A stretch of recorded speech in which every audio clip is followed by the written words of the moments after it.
Welcome from around the world and in the United States. Some crazy things are happening. We're going to discuss them all with Dax this morning. But before I get to Dax, I just want to remind you that this is a program that encourages you and moves you from your blue into your green and invite you to love yourself. I love me, 3 little words.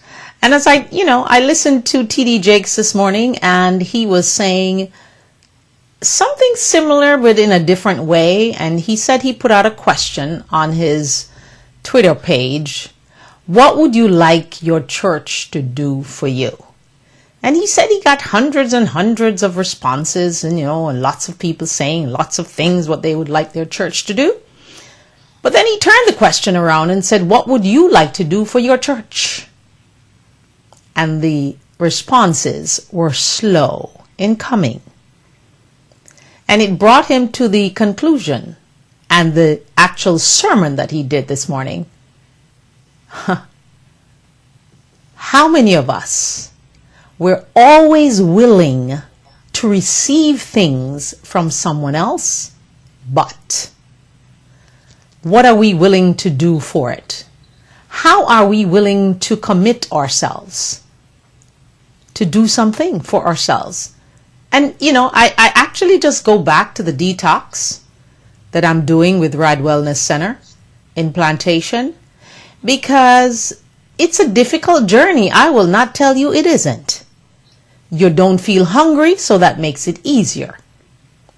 But if you're committed to love yourself and teach your children to love themselves, it seems to me that doing a 10-day detox or a 21-day detox, whatever your needs are, you should be disciplined enough, committed enough, and actually making the choice, because everything in life is a choice. It's either you want to be overweight or you don't want to be overweight. Some people say, oh, it's hard and it's hormones and it's my this and oh, it's hereditary. I simply think that we as individuals need to take responsibility for ourselves, for loving ourselves, for making ourselves as healthy as we can.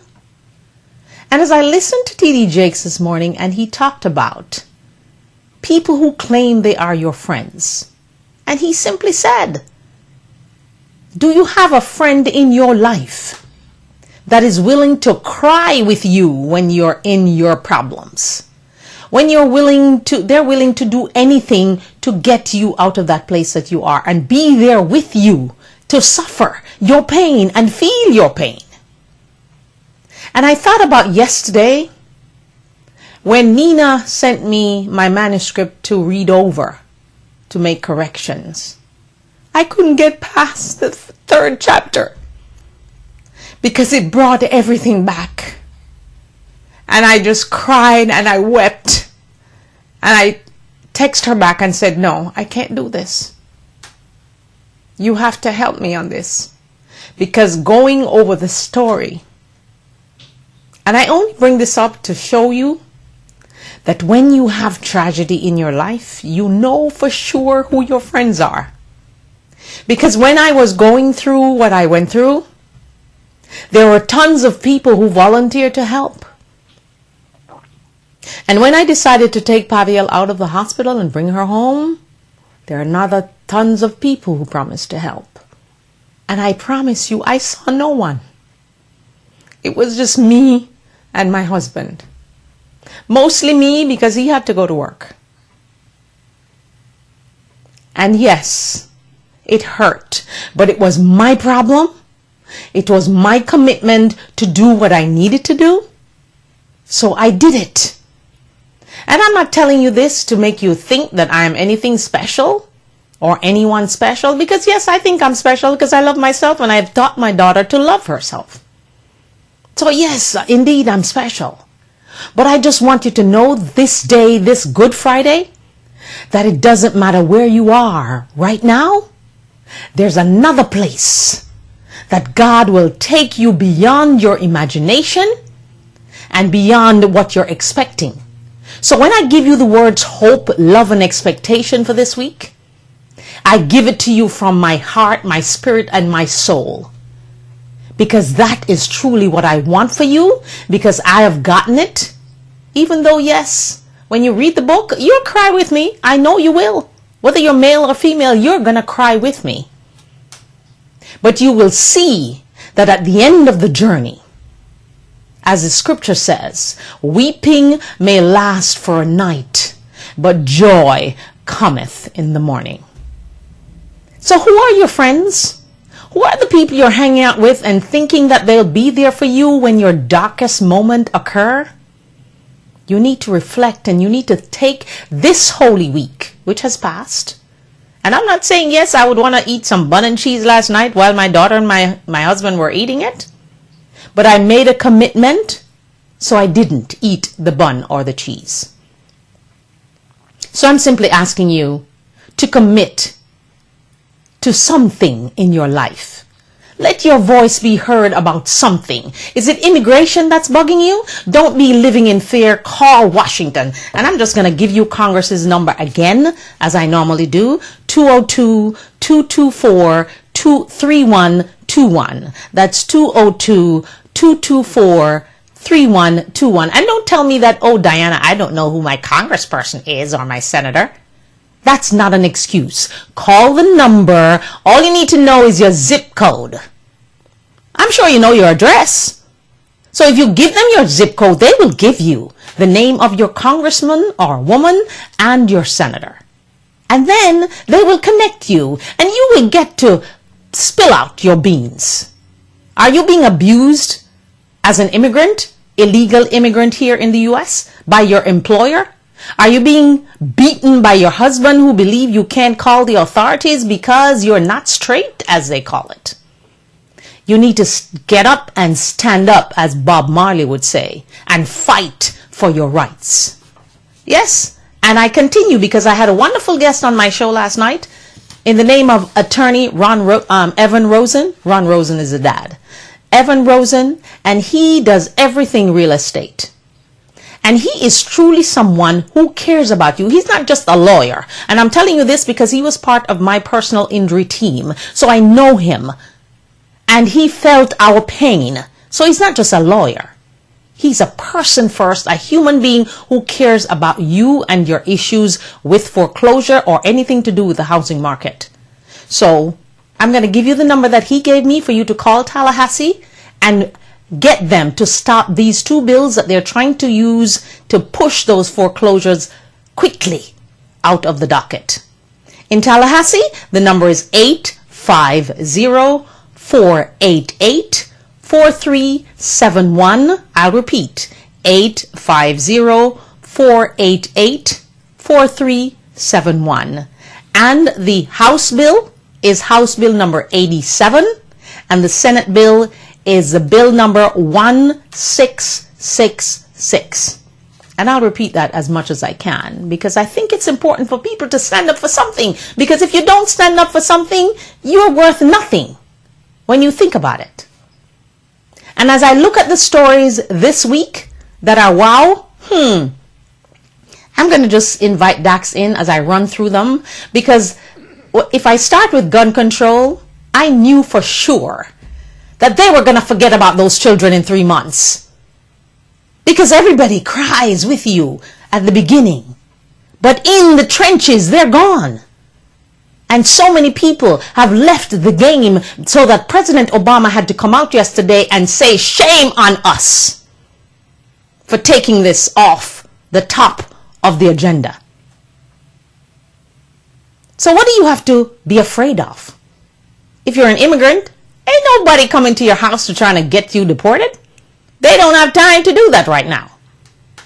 So as we go through the stories, you'll see and you'll know and you'll hear and you'll understand how important it is for you to open your mouth and don't sit and be living in fear. Fear is not a good place to be. Because if you're fearful and you don't love yourself on top of that, wow, your world is going to be very limited. I promise you that. So welcome, Dax. Thanks for joining us after my rant. I'm feeling it. Yeah, my rant. I had to go with my rant this morning because, I'm just tired of people just sitting back and, I'm scared, to do this and to do that. And if you look at the Hispanics, they're not afraid. Those dreamers were standing out there with their placards. They don't care if the police came and arrested them at that same moment. Right. So why is it that black people, I had Pastor Seaton on yesterday morning, and he's part of an organization called Cush that helps with immigration and a lot of other issues. And they had a march on Washington last week, and I had them on. They had me promote the event, and it was very successful. But he kept saying he could not get our Caribbean people or any black person to go up and stand up when they met with the senators, the Gang of Eight, to say, this is my story. But he sees it happen with the Hispanics. So easy. They're not scared. What is it about us? Well, I think it's part of the survival, instinct that says, keep your head down and just keep deal with it. Wow. Yeah. Oh my goodness.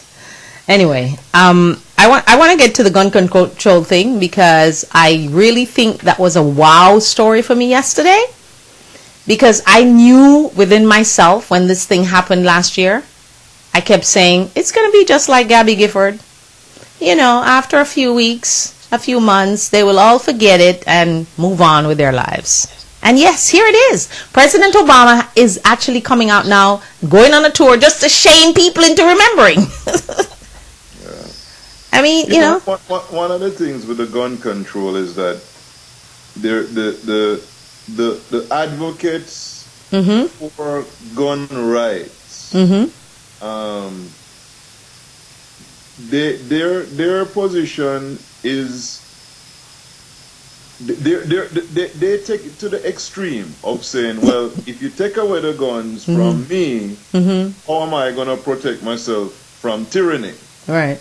And in their mind, based on their choices, they're saying a few people dying is worth the majority having the option to protect themselves. Wow.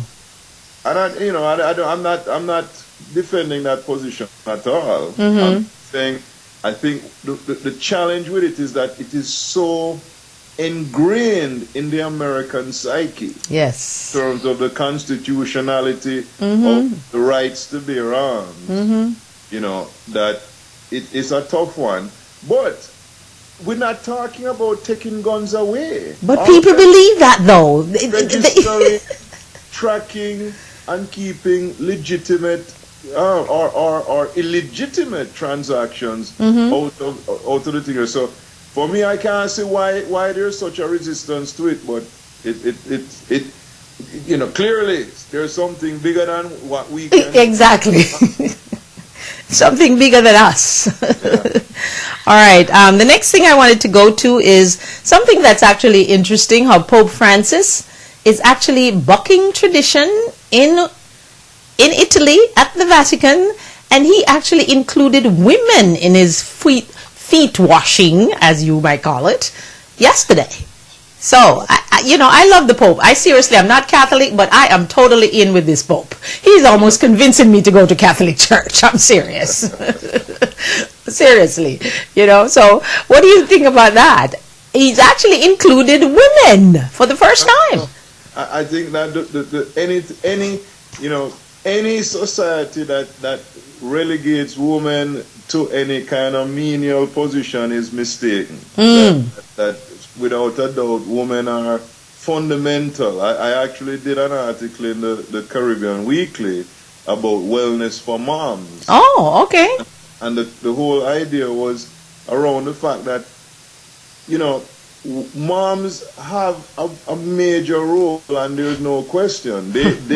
Every person, every congressman, every pope had a mom. You can't exist without a mom. Exactly. Not only did she birth you, she actually raised you. So if she's not qualified to then, advise you, direct you, and support you, then who is? You know? Ah, okay. That's a nice way to put it. Lots of respect for the Pope, and I welcome his willingness to innovate and take on the new changes that are necessary for us as humanity to tackle the future. Okay. All right. I wanted to, this one is really big and really wow. Dr. Scott Harrington, a dentist, an oral surgeon, and his 2 assistants in Oklahoma, Tulsa, Oklahoma. Now, they have examined his practice and found out that patients that he had are susceptible to getting hepatitis C, hepatitis B, and HIV. And I thought to myself, how did this happen? How do you have a dental surgeon who's been operating for 30 years, they say, end up being arrested for something like this? And now all his patients have to go test to see whether they have HIV, hepatitis C, or hepatitis B. How does this happen? Seriously. Not familiar with the article, but is it that... It just popped. It just popped last night. Is it that he was injecting them with it? Well, no. His place was so unsanitary. Oh. All his instruments and everything, that all his patients are now susceptible to getting all of these things. Wow. And I thought to myself, oh my God, here you go. People are already scared to go to the dentist. Now nobody's going to want to go to the dentist. So I just thought that would be a big wow for us to pounce on today. Here's another good one. And I have to read all of this, okay? Athlete's foot is a walk in the park compared to what a Japanese woman encountered when she slipped into her shoes, and her high heel shoes, no doubt. Very high heels, okay? And found herself one step closer to death. Her name is Tatsuki. Oh, okay, let me try that again. Tatsujiro Fukusawa, who had, of course, it's from Japan, who had reportedly been stalking the woman, allegedly put poison in her shoes in an attempt to kill her.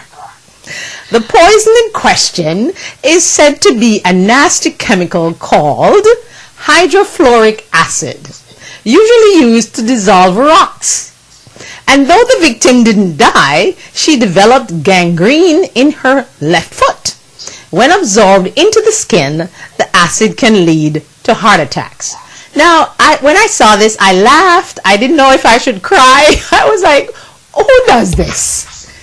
And I just said, wow, this is a big story for me to just throw out at Dax this morning and see what he has to say about this. Is the world just gone crazy? Truth is stranger than fiction.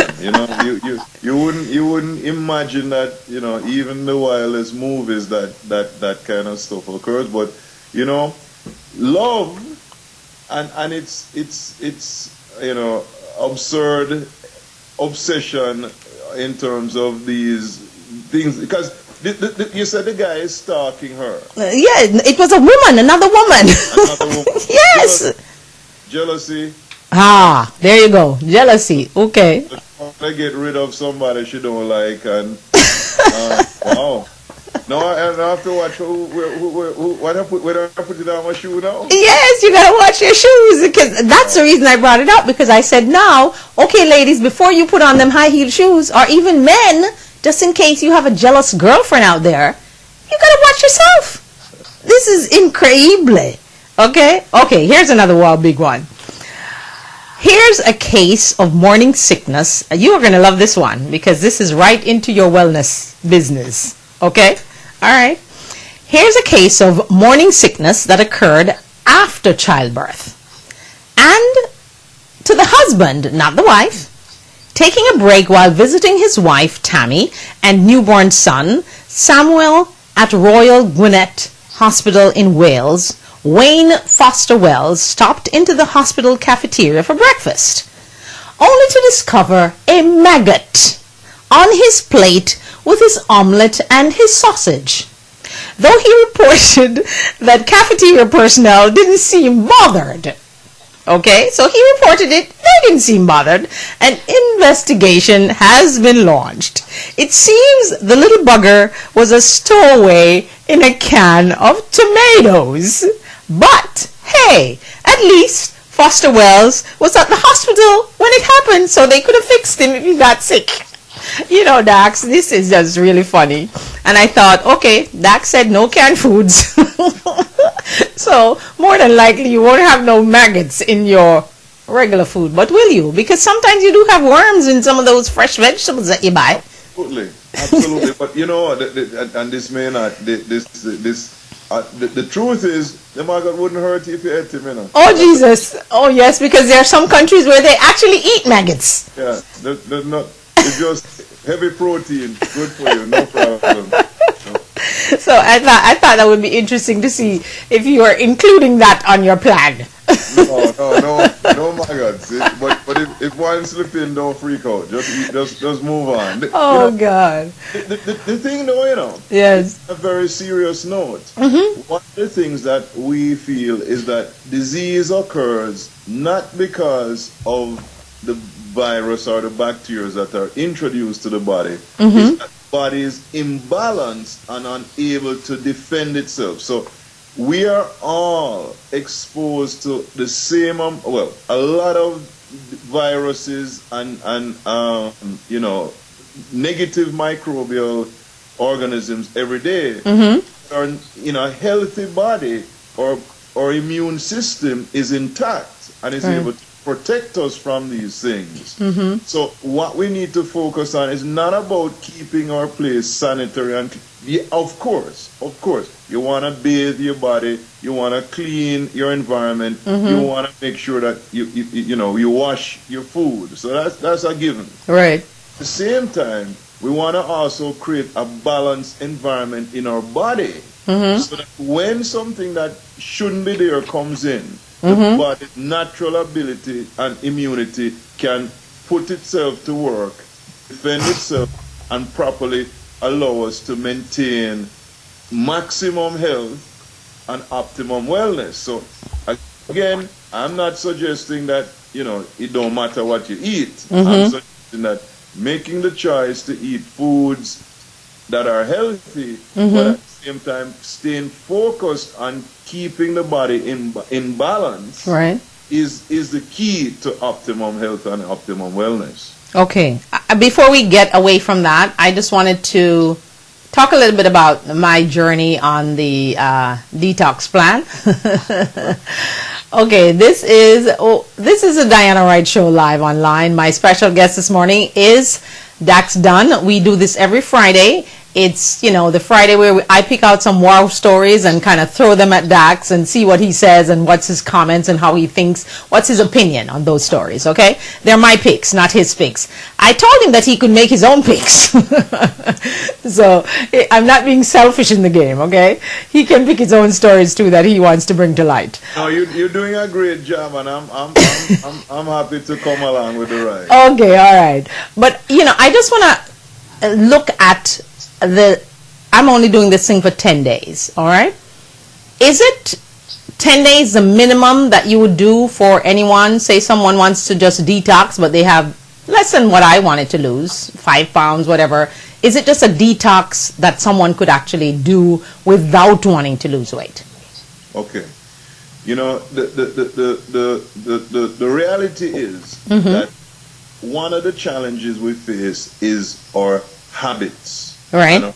Ingrained behavior. And it is said that it takes 21 to 30 days to change your behavior. Right.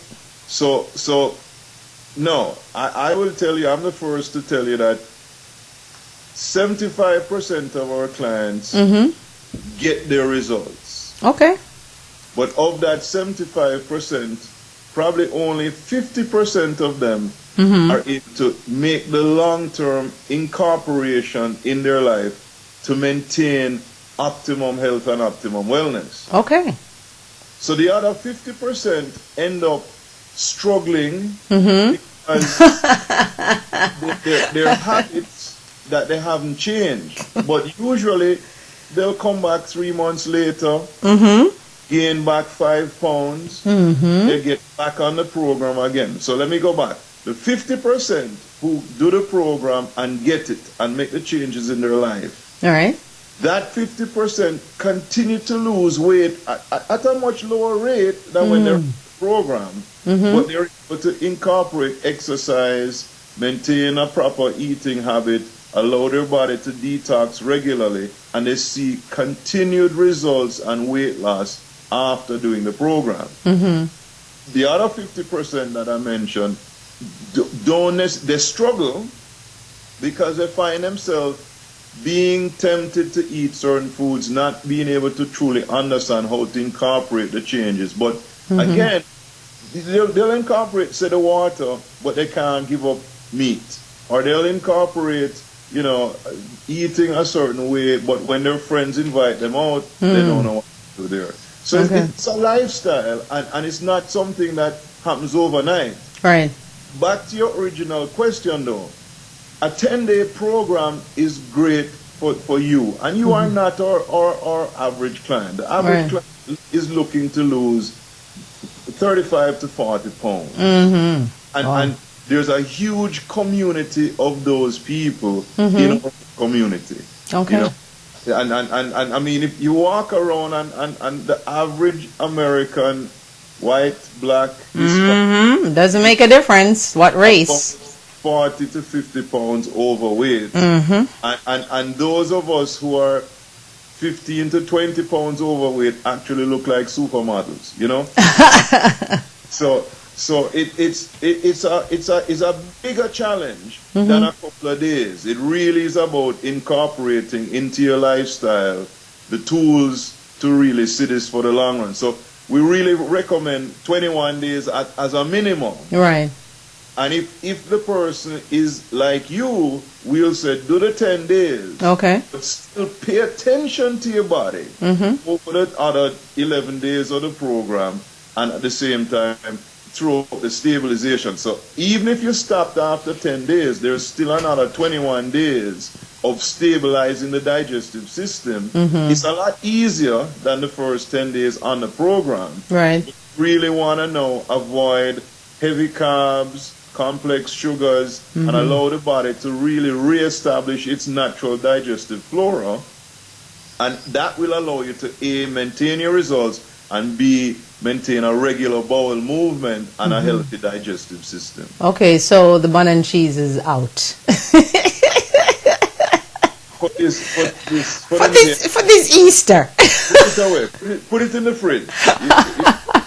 But honestly, if you had the bun and cheese, Diana, if you had the bun and cheese and then you took some of the oxy, you'd probably not lose that day, but it certainly would not be a failure and a huge detriment to the program.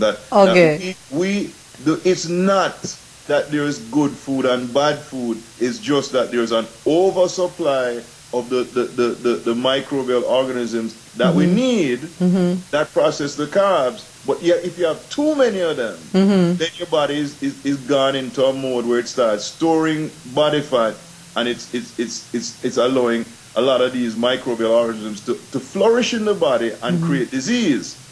When you get rid of them and you keep them in balance, then you maintain health and wellness, and you keep it in control. But the strangest thing is that how your family actually influence your eating habit, because I'm not a big bun and cheese person. Right. But because my family likes this, I got into eating one slice or whatever, and then it becomes a thing, because like in Jamaica, today's the day where they eat fish only, and bun and cheese, and it's all about fish. Fish is a big thing on Good Friday in Jamaica. It always seems to rain in Jamaica too on Good Friday. I don't know what it is, but it always seems to. So so it's like you're influenced by your surroundings. But one of the things I want to point out about the program, though, is that it's not just cleaning you out from your bowel section, it's also cleaning you out from up here, because you're getting things come out up here that you would never have seen before. And I thought, okay, Dax didn't tell me this. This is scary. It's the lymphatic system, and you know, we have a circulatory system in the body, and the blood is what, you know, the regular medical community focuses on. So we want to keep the blood clean and look at what blood is doing, and blood in the heart and all of those things. Right. But that really only represents 25% of the fluids in the blood. The other 75% is through the lymphatic system, where we have, you know, the mucus and the phlegm and urine and the lymph nodes and the all of these other cleansing, the liver, the kidney, all of those are more attached to the lymphatic system. It's not the blood that's carrying these things out of the body, it's the lymph system. And that we don't pay enough attention to cleansing it. So one of the big things with the program is that water, Right. the great thing to flush out the lymphatic system, but the products also encourage the lymphatic system to give up toxins, and it will come out in terms of mucus, phlegm, Yes. types of, you know. Lots of it. The first day I was like, whoa, God, what's this? You know, I created a scene here. But then I realized, I said, no, Diana, remember you're detoxing. So this is part of the process. Good, good. Yeah, you know. If you notice, I have to be fixing my dress, because it's not just that you lose weight on the scale, your body is shrinking. So my clothes are falling off of me. So if you notice this morning, I keep fixing my thing because it's dropping off, and this dress that was actually fitted is now loose, you know. So I mean, I'm serious. It's not about watching the scale. The scale is going great because today was a good day on the scale. But it's not just the scale. It's also, you can actually look in the mirror and see your body actually shrinking. And what amazes me about this is not the first time I've done a cleanse. I did the cleanse with cayenne pepper, maple syrup, and lemon juice. And in 3 days, I got frustrated because, you know, everybody else is eating in the house and I don't have the willpower. But the fact that you have this system that reminds you, okay, Diana, if you're going to cheat now, boom, here you go. There's a text to remind you, no cheating, you know. And then in the morning, you go, I hear Doc's voice going, if you're not hungry, don't eat, you know. So I'm serious. For those who have tried, because I know a lot of people have tried cleansing, including myself, and I cannot pass 3 days. I'm just being honest. And now it's my, 7th day? I'm giving kudos to myself. Thank you very much. Kudos to you. Kudos to you. And I, again, we tell people, you know, people come in and we sit down and, you know, they say, it's too hard. And we say, it is not. It's not. It's not about you having the discipline. It's about giving your body the opportunity to do what it wants to do. So it's not about giving up food and starving yourself. It's about allowing your body to return to balance and have it respond in this way. And, you know, I sit here listening to you and... This is a commercial right here. You know, it's like easy for me. But I'm speaking the truth because you know me. If I don't agree with something, I'm going to scream it out. Okay? Right. And if I agree with something, I'm going to go on the top of the roof with it too. That's just me, how I am. And you know, I am after 3 years and close to 2,000 people having their results.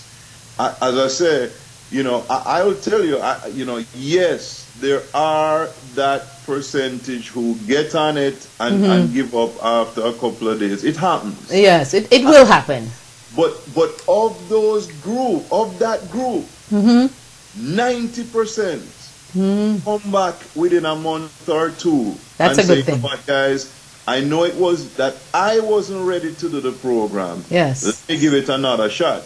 But better still, 75% of the people who've done the program are still quite committed to incorporating and maintaining these simple things in their lifestyle, the breathing, the eating at the right time of day, the drinking the water. And eating small portions of food. Small portions of food is important, please. Don't figure you do the cleanse. There you go. We have the same model. Right. Because people believe, I think even myself, I was saying, okay, after Tuesday, I can just kind of go eat some stuff, but I have to remind myself that I must eat small portions, just like on the plan. Right. Okay. All right. So that's cool then. Anyway, I don't want to rob Wellness Wednesday of a lot of material, so I just wanted to say this reason why. Because I know it's a weekend where people feast because it's Easter weekend and Sunday dinner on Sunday is going to be special. But when you eat, just remember, don't stuff yourself because you'll regret it the next day. All right? And that's the reason I decided to bring it out today as opposed to waiting until Wednesday, because this is a big eating weekend. Well, I just a quick comment though, because a lot of times the reason why we eat is because we're hungry, and we're hungry. We're eating and we're still hungry. If you're listening to this program and you can think about it and pay attention to it to realize that you'll eat a meal and within 45 minutes you feel peckish. You eat a little something sweet or salty or something like that. Realize that that's an indication that your body is not absorbing the food. It's not that you're greedy. Okay.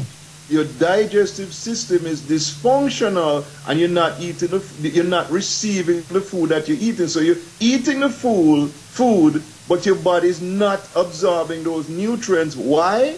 Because there's a lining that's developed inside the digestive system because of the buildup of toxins and parasites based on preservatives and everything else that cause this imbalance. So the cleanse is not just to flush it out, because you can flush it out, but you will not deal with the fundamental problem, which is the buildup of parasites. So back to the point about eating a lot over the holidays. Not that these are greedy people who just keep eating.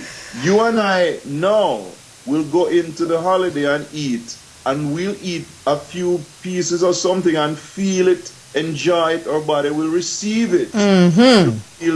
We'll know that it's good for us. Whereas for them, they're eating and they just cannot be satisfied because the body is not reaching where it needs to reach. So it's a serious problem, and something that, again, the 21-day detox helps people to relieve themselves of that problem, but more importantly, improve their health overall. Well, amen. I can say that too. And I had doubted you when I said to you, okay, Dax, if I'm not eating, how am I going to go to the bathroom to do a number 2?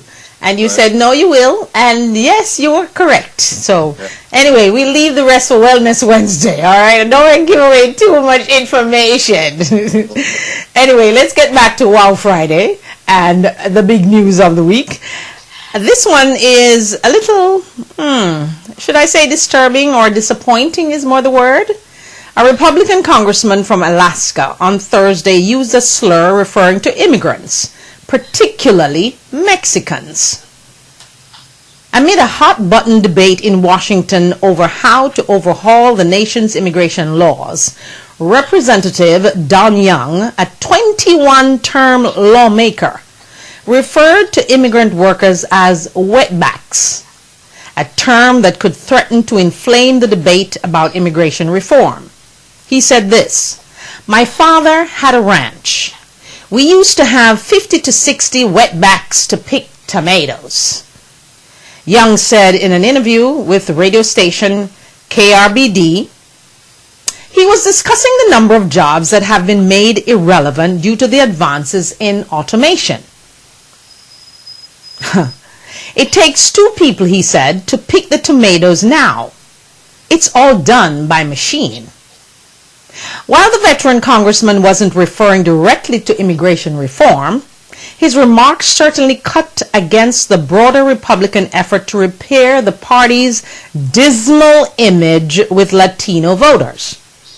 U.S. Representative Don Young addresses a rally in front of the state capitol on Thursday in Alaska. I didn't even know that Mexicans went to Alaska. Wetbacks is a derogatory term for immigrant workers, particularly Mexicans or Mexican Americans who now reside in the USA. In a statement, Young said, he meant no disrespect in using the word. During a sit-down interview with some public radio station, I used a term that was commonly used during my days, he says, growing up on a farm in Central California. I know that this term is not used in the same way nowadays, and I meant no disrespect. He continues to speak. Migrant workers play an important role in America's workforce, and earlier in the said interview, I discussed the compassion and understanding I have for these workers and the hurdles they face in obtaining citizenship. America must once and for all tackle the issue of immigration reform. Now, I'd like to just sit him down and squash him. Because, it's just a disrespect of people who you don't know, and what you don't know most of the times people believe will hurt you. These are people that are working to pick your tomatoes. I mean, this just outraged me this morning. I'm sorry. I just lost it when I read this story this morning. Came down on the internet this morning. And I would, like I said, I don't know if I should have been disappointed. I'm not surprised because he's a Republican, and I do know that most Republicans hate black people, brown people, immigrant people, Chinese people, Indian people. It doesn't matter. You have to be a WASP for them to love you. So why is he then trying to backtrack what he's saying? And this is what I don't like about these politicians. They will say something and they actually mean it. Don't listen to them. They mean it. And then they say, oh, well, when they realize that there's going to be a backlash or they might lose the next election, they come out and they apologize. Apology not accepted. Thank you very much. Your thoughts? Years and years ago, when Nelson Mandela and apartheid, before he was freed, a friend of mine and I were talking, and he's black, and he said, if my daddy was a white slave owner, I would be very much against the ending of apartheid because it's in my best interest. Wow. And the same thing occurs in that people who have what they consider privilege, what they consider a position of authority or empowerment, they look down on other people who they feel don't have that power. So the fact that he's giving them a job, right, he thinks he's doing them a great favor. And the fact that he's using a slang that is so commonplace that they don't complain because they're powerless. Exactly. So he thinks he is empathetic, but he don't have a clue as far as you and I know what it's like to be in a position of disadvantage, but at the same time work towards being an advantage, and we can remember that experience. A lot of these guys consider themselves to be of a different, sense of entitlement, and that they really believe the idea that they are somebody and that the other people are not. And they're superior. Exactly. Yes. Okay, you mentioned Nelson Mandela, and we must just pause to ask you to pray for the 94-year-old. I didn't know until last night that he actually contracted TB, tuberculosis, while he was in prison, and that's the reason he has a reoccurring lung disease. I just found that out last night. So our prayers go out to him. He's still in the hospital as to when I checked the news before I came on. So we want to give prayers, lots of prayers for Nelson Mandela. 94 years old. He's lived his 10, but we'd still like to have him, strong and healthy as he goes into the century. Well, all right?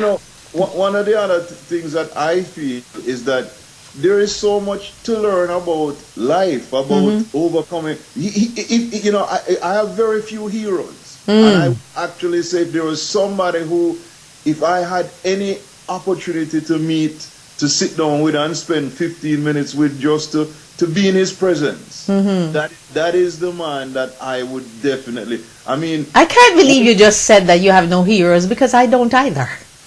yeah, I cannot believe this.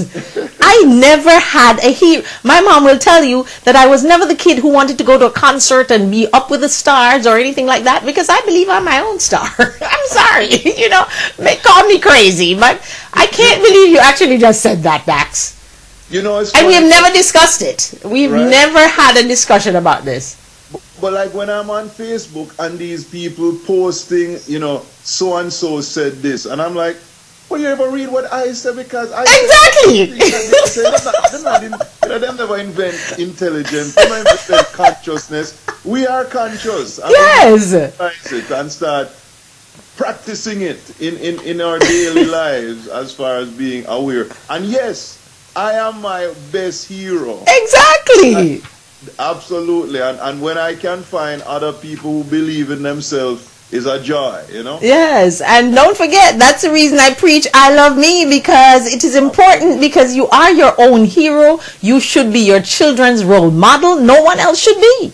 Okay, I don't want my daughter looking to someone else for her principles and her morals. No, I want her to look right here, even though she says I'm the mom who says no all the time to everything.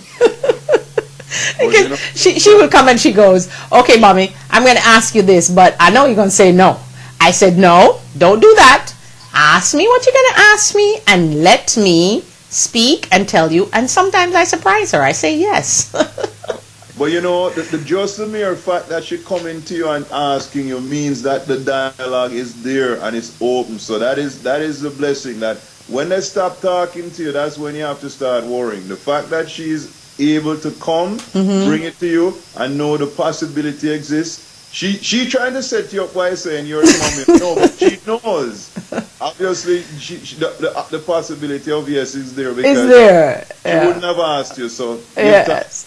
Give thanks, right? Yes, give thanks. Okay, sometimes I have to remind her, it's your house. You can eat whatever you want to eat here. You don't have to ask me if you can eat this, so because I'm so adamant about when you go to people's house, please don't go in their refrigerator and please don't go and take their food. Okay, you have to ask for it. You can't just go to people's places. Like I see some kids, I go out and I see kids and they're just all over people's house and in their business and open their fridge, and I'm like, no, that's not acceptable. So stuff like that. But anyway, I'm not a bad mom. You're a fantastic mom. But you said something earlier about responsibility. And one of the things that we don't realize, we grow up as children looking for our parents to be responsible for us. Right. And when I did that article about moms' wellness, one of the roles that moms have to be careful about is realizing that their role is not to have children, but their role is to raise functional adults. That the goal in life is not to have this child constantly dependent on you. The goal in life is to give the child the tools to be able to think and make choices for themselves, to be their own person, not what you believe they should be. Exactly. Because you have the role of guiding and influencing them through that process. So, I mean, give thanks. You have a bright, intelligent young daughter who is ready to tackle life and is willing to keep you in the loop and engage in that process. But most importantly, you're setting the example of being responsible for yourself and not, looking and complaining about everything that's not right, but giving thanks for all that is good and right in your life. Okay, my special guest inside the Diane Wright Show live online this morning is Dax Dunn. We are doing our Wow Friday and our Big Story of the Week Friday. And of course, we're spicing it up a little bit with some wellness as we go along, and I'm detoxing myself and I'm feeling like my body is cleaning out. I don't think there's anything else to clean out, Dax, because if I go for 21 days, I think there'd be nothing there, okay? Seriously, because I feel like everything is out. Good. Seriously. Yeah. So as we move forward, just want to remind you of a few things here. I remind you to call Tallahassee if you are worried about anything to do with housing. You need to call and vote and give your voice about House Bill 87 and Senate Bill 1666. And the number to call Tallahassee is 850-488-4371. And okay, why did I lose Dax? No, I'm here. Okay, all right. And that number again, 850-488-4371. And that was given to us by my special guest last night, Evan Rosen, who is an attorney, a real estate attorney, and he is well informed, ready to help you with all your issues. Also, I'd like to give you the number to call Congress in case that you're concerned about immigration, because we had Pastor Seaton here with us yesterday talking about the bus tour and the fact that they met with all the gang of 8 who's dealing with immigration. The number to call Congress, 202-224-3121. That's 202-224-3121. And don't think I'm just telling you this, I'm doing it myself. All right? Also, don't forget my book, Deadly Negligence, is coming up soon. Man, if it irks me the way, if it makes me cry again and again, I'm sure I'll get some tears out of you. All right, that's all I can say. And come April 30th, it's I Love Me Day. And it's International I Love Me Day, declared and created by the Diana Wright Show live online. If you'd like to be a sponsor of the show or be a part of the show, just give us a call at 561-228-1921. That's 561-228-1921. And you can also suggest topics. If you know someone who is an author, just send me the book.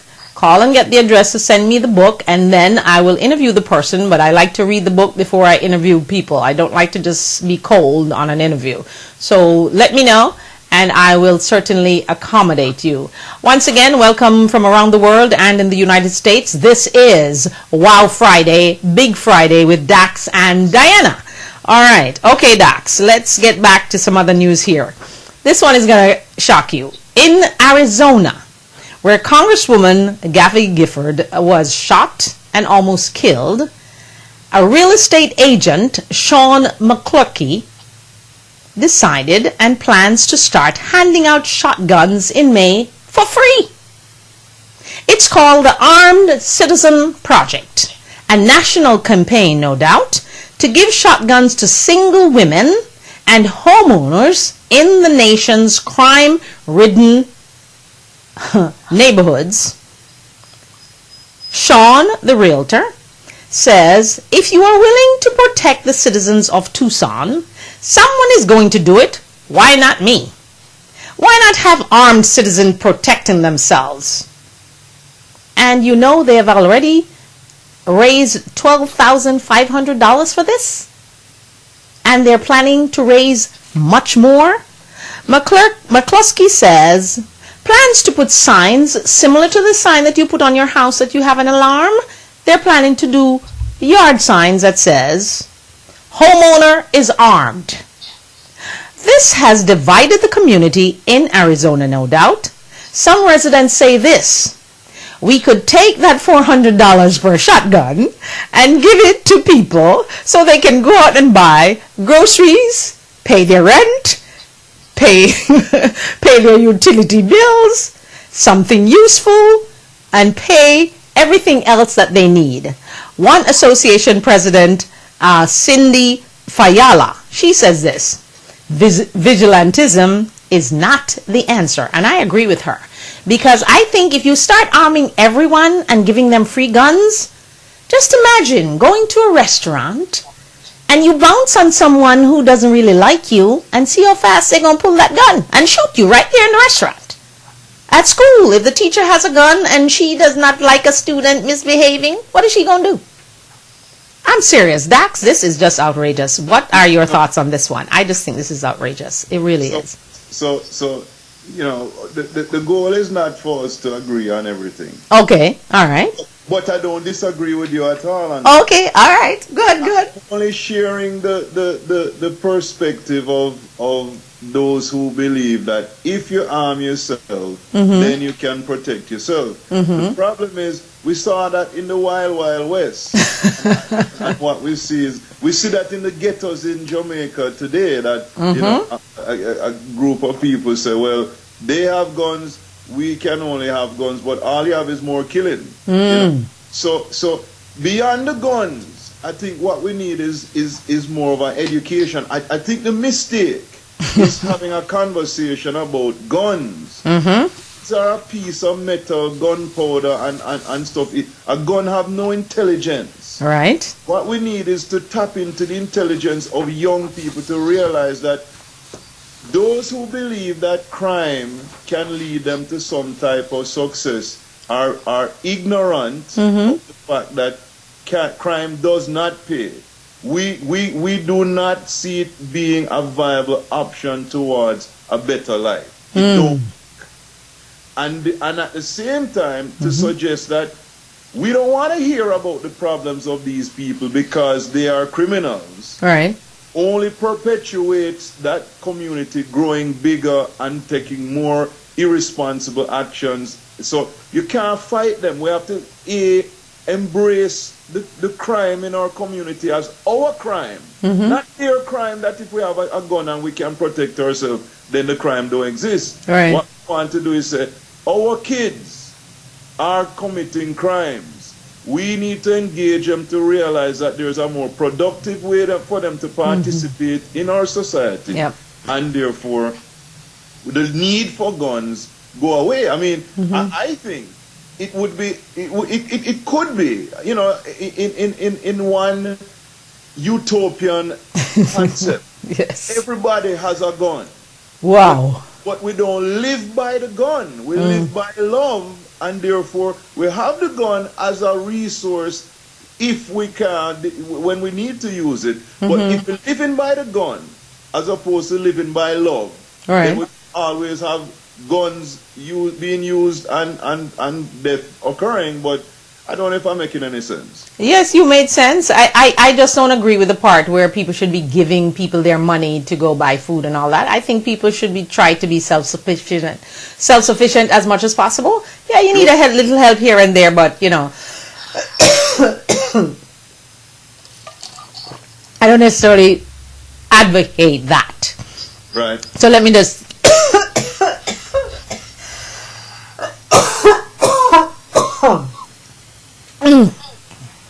let me just make that straight. straight. March will be a moment.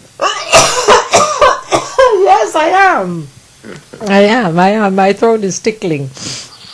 I don't know why. I probably didn't drink enough water. No. But I try not to when I'm on air because I don't want to be getting up to go use the bathroom. Put your hands up. Put your hands up over your head. Over my head? Okay, we're doing some No, stuff right here. up, straight up in the air. Okay, straight up in the air. And bring your head up slightly. Right? And take a deep breath. All right. Come down now. Okay. All right. And that is going to stop the coughing, haha. Yes, yes. Okay. If you say so. All right. Okay, that's another one I'm going to hold him to. So Right. there you go. You get your own exercise on the Diana Wright Show live. Yes. With Dax done. As a matter of fact, let me give you his number just in case you want to ask him about something else. It's 866-786-3617. You notice I just grabbed my bottle to get the number. So just in case you're out and you forgot something, you can call 866-786-3617. The number for Ride Wellness Center. And my special guest inside of Wow Friday is Dax Dunn. Okay, Dax, here's the next one. Oscar Pistorius, I'm sure you know who he is. The Blade Runner. The Blade Runner is now being allowed to leave South Africa and travel abroad. The judge said, I find no reason why Pistorius should be forbidden from leaving South Africa if he's invited to compete in athletic events in other countries. Judge Bert Bam told the court on Thursday as he eased the bail restrictions for Oscar Pistorius. Oscar's attorney said the athlete had no immediate plans to travel or compete abroad, but may need to do so in order to make money. I'm sure he make money to pay me. So this guy is charged for killing his girlfriend. Now I'm trying to figure. I kind of went through my head and I thought, does this happen here where, you know, an athlete commits a crime and he can then go travel and leave? What kind of law do they have in South Africa? I found this incredible. My first problem with the entire story is I don't understand how the incident occurred. I mean, is it that they were arguing and she killed her? I don't know the story. And nobody does. The latest rumor was that she was pregnant, and they think when she told him, he got mad and started to argue and shoot her or something like that. But that's just a rumor, I think. We haven't heard any confirmation. So, yeah. But I just thought to myself, well, you know, athletes with privilege. It's hard for him to hide. I guess so. So the judge figures if he travels, he ain't gonna be hiding nowhere. I hope them can catch him when it's time to, or bring him in when it's time to bring him in. I hope so too. Okay, two stories left to go. Prince William, I don't know if you know, is in danger of losing his job, because the Royal Air Force that runs Britain's search and rescue helicopter service is outsourcing to a company in the United States. The government announced that after 70 years, the Royal Navy Squadron's helicopter service will now switch hands to U.S. headquartered in Bristol Helicopters. It's called Bristow Helicopters. The outsourcing deal will cost $2.4 billion and bring in 22 new helicopters. The Sea King helicopters, now flown by Prince William, no doubt, will no longer be used. 30-year-old Prince William is a flight lieutenant based at Royal Air Force Valley in South Wales, is now among the 275 people in danger of losing their jobs. Some employees may choose to join the private Bristow Group. Employment remains uncertain though. Even the prince can be outsourced, I thought. But I guess Kate will be very happy so that he'll be at home now that she's pregnant. Your thoughts? Because I just thought to myself, for those of you who are thinking that people who have money and royalty and luxury have life any different, here you go. Prince William might just be losing his job that is being outsourced also. So in case you think you don't need to love yourself, take care of yourself, and be well with yourself, here you go. It's not all cracked up to what it says it is. Okay, Dax, I'll give you the floor. So it's Prince Harry and there's Prince William. This is Prince William, the older one.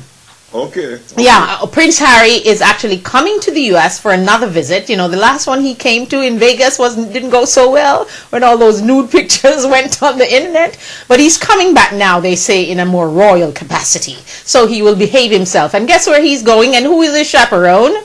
None other than Governor Christie of New Jersey.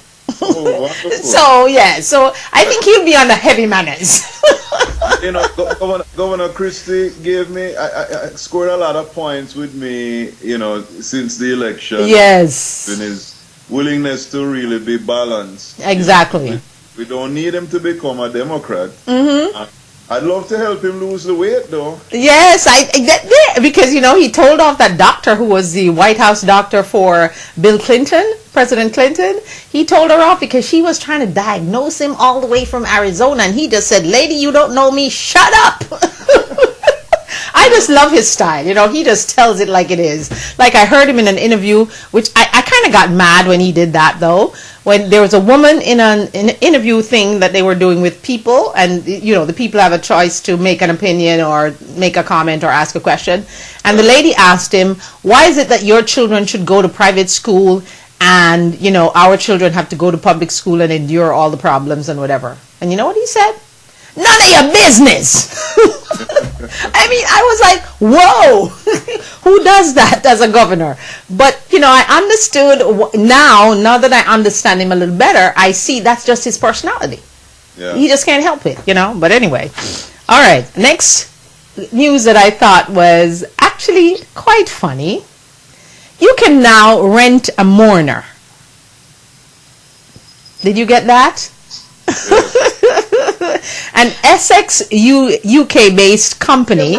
I have to interrupt you because, I know that in Jamaica. Yes.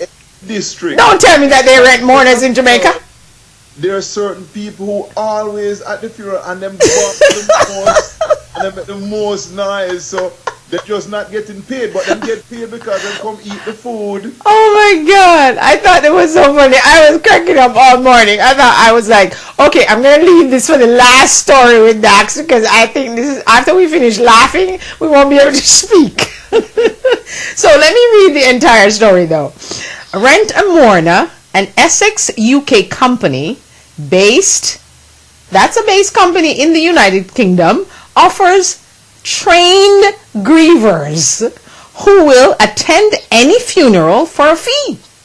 Rent a Mourner service costs about $68 per mourner. They have a 2-hour shift, okay? I mean, they are really down to details here. And they said, okay, these are actors that they hire. They're given information about the deceased's life story so they can handle themselves upon questioning from family members. Owner Ian Robertson says, our staff will meet the client beforehand and agree to the story. They will be informed about all aspects of the deceased's life. Now, I thought to myself, maybe I need to go in that business then because it's crazy. You're going to hire a mourner for $68 per person to come to. That means nobody liked you if nobody's going to cry. It's funny, and I give you an example that is very interesting. Yeah. You used to help out a friend of mine who was a DJ, the MC at weddings. Right. And the first time he asked me, I said, what kind of people that don't have nobody who know enough about the family that they can be the MC? Oh, okay. Well, no, don't say that. I've got lots of jobs as MC at weddings. Well, and I don't even know the people. so I'm saying, there is a work for everybody because with the MC thing, it really became very... if I was getting married again, I would absolutely use an MC that I don't know. See?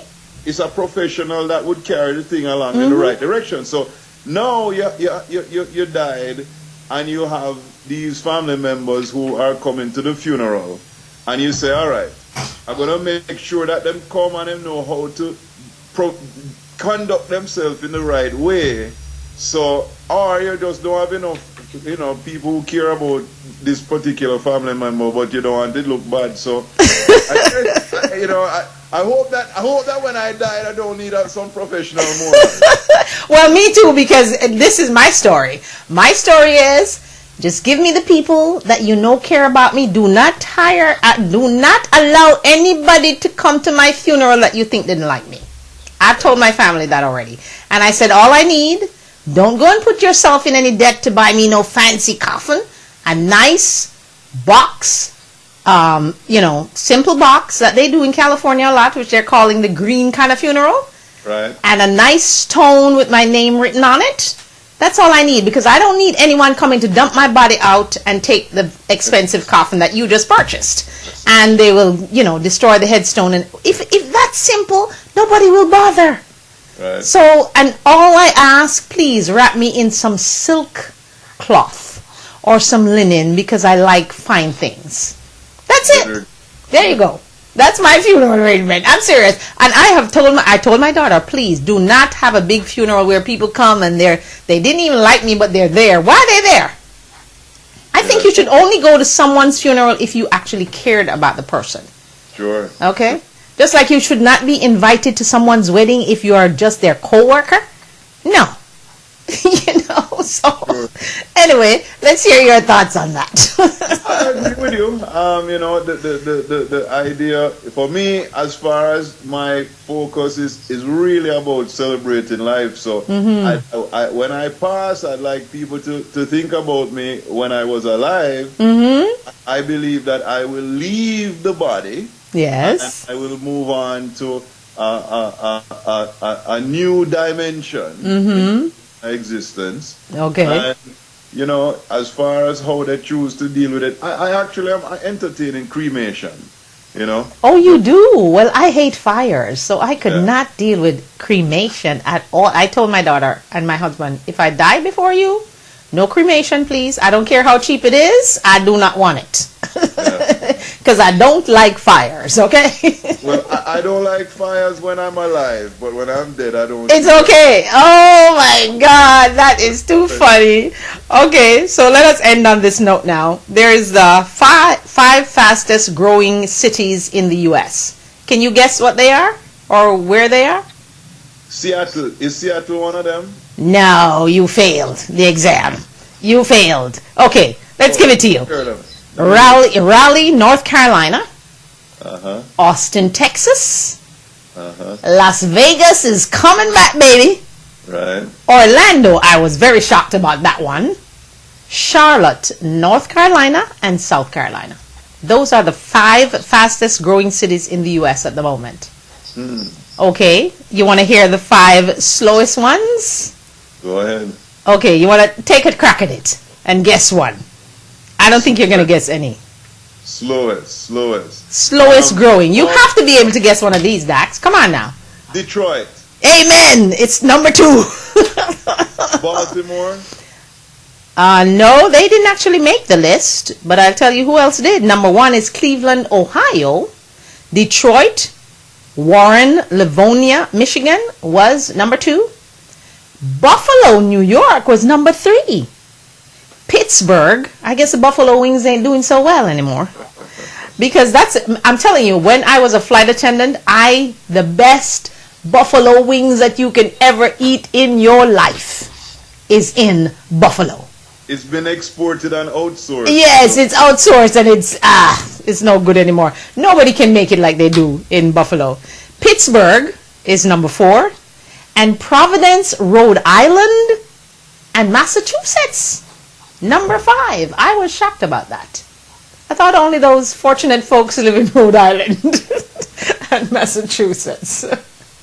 So Orlando is the one in Florida. Yeah, number 4 on the list. Okay. Fastest growing. I was surprised. I was expecting Jacksonville, if any, on that list, but it's Orlando. So we get shocked every day.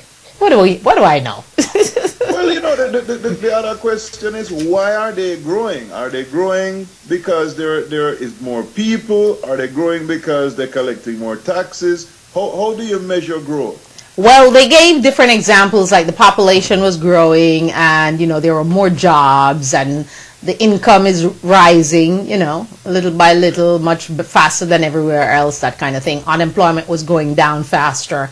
Those were some of the tools that they used. I actually read the whole article, but I didn't think I needed to give all that information. But since you brought it up, that's the reason when you read an article, you have to read the whole thing, just in case someone asks you a question that you didn't think they were going to ask, like Dax just did. Okay. Though, Diana, on a serious note, though, one of the mistakes I think that it happens in America, we say Jamaica is a melting pot. Mm-hmm. We're a soup, we're a stew, because all the races and cultures tend to intermingle, mm-hmm. and there's a new homogeneous community or culture that's developed. Mm-hmm. In America, they say it's more like a salad bowl because people don't mix. So you have Italians, Jews, Caribbean, Haitian, and there's a big mix. And then the same is true for these cities. Mm-hmm. The question should be, why are we allowing one city to, not allowing, but Mm-hmm. why do we focus on one city growing and one city failing? Right. Not realizing that we're all either growing or failing, and if we can really look at what is working, Mm-hmm. more of that available for more of us, then it would be more likely that we can all succeed in building a new community, a new Jerusalem, Yeah. a new American ideal. It can't be holding on to the past and celebrating it. So much has changed and so much needs to change. And as the Obama campaign said, change. Change. And yes, we can. We can, yeah. All right, I'm going to end the program in a little different way. I normally read this at the top, but I'm reading it at the bottom, and I want to get your opinion on it. It's coming from the book, The Power of Positive Habits, and this is habit number 58. And this is a quote they use from Napoleon. Circumstances, what are circumstances? I make circumstances. That was what Napoleon said. The benefits? Within every failure, there lies an opportunity for you to turn some element of the it into a success. Look at your failures as an indication that you are breaking new ground. Carol Hyatt, author of When Smart People Fail, Rebuilding Yourself for Success, says, quote, if you haven't failed at least 3 times today, you haven't tried anything new. Review the steps you took leading up to the failure. Very often you will see hidden opportunities. And I thought that was so good to end the week on, because it's the end of Holy Week and it's the end of the religious journey, and a lot of people, Jamaicans who are here, decided not to work today and not to work yesterday and, you know, that kind of thing. But we need to look into ourselves and not be so down on ourselves when we have a bump in the road, as my mom liked to call it. She doesn't like the word failure. She likes bump in the road. What are your thoughts on that before we go? Well, I totally agree. I mean, Yeah. the fact is, life is not about, you know, everything working out right. Life is about the experiences that we have. And we have positive and negative experiences, and they're all a part of your life. And the idea to me is to also remember you can be neutral. Right. And sometimes it's just about experiencing life for the gift that it is, the sunset, the moon. I don't know if you saw it in the last couple of days, but there's been a beautiful bright moon. Amen. And a beautiful sky in the daytime. Right now I'm able to look through my window and see the sky, and Me too. it's not about being on this constant journey. It's about really stopping and smelling the roses and enjoying life as it unfolds, but realize that circumstances are what you make it. You know, every single disappointment has within it an opportunity for you to make something good out of it. And there you go. The power of positive habits are you know, but again, the power of positive habits allow us to keep focusing on trying to create more positive things, and not realizing that when we have the negative, we need to look at it and just accept it as our experience that we have. And move on. Build on it to move forward and do something with it. So, amen. Give thanks. Amen. And that's a great way to say Happy Easter to you and your family. Same to you and your listeners or your viewers. And we will see you again for Wellness Wednesday. We could have this conversation every single day. I look forward to it. But I tell you something, on Facebook, yes, I sent you a friend request. Okay. And I'm inviting you to reply to it. But I'm also asking your viewers and your friends to send me a friend request. I'm not trying to just build up a whole bunch of friends. In fact, what I want to do is start listening and communicating with people about building a more interactive community. I think you likewise are of the same mind. Right. And I think Facebook is an amazing tool for us to start this process and really listen to each other and share positive and uplifting things on a regular basis. Okay, well, the person that monitors my Facebook and my Twitter page, she's now in Jamaica having a great time. So when she comes back on the 5th, I'll definitely, even though my daughter says, Mommy, why did you try to do it yourself? But I'm doing so many things. I'm operating the board, I'm writing the news, I'm speaking, I'm, doing my own makeup and everything else. That's, it's just one person.